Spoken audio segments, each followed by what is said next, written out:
How to fix Hogwarts Legacy, no more missions available. 1. Ensure you have completed all the assignments.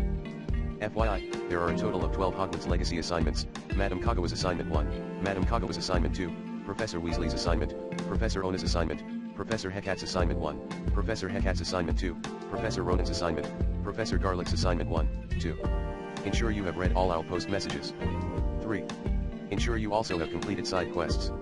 For more info regarding all side quests in Hogwarts Legacy, read https://www.ign.com/wiki/hogwarts-legacy/all_side_quests_in_Hogwarts_legacy. 4. Wait, and get your next mission.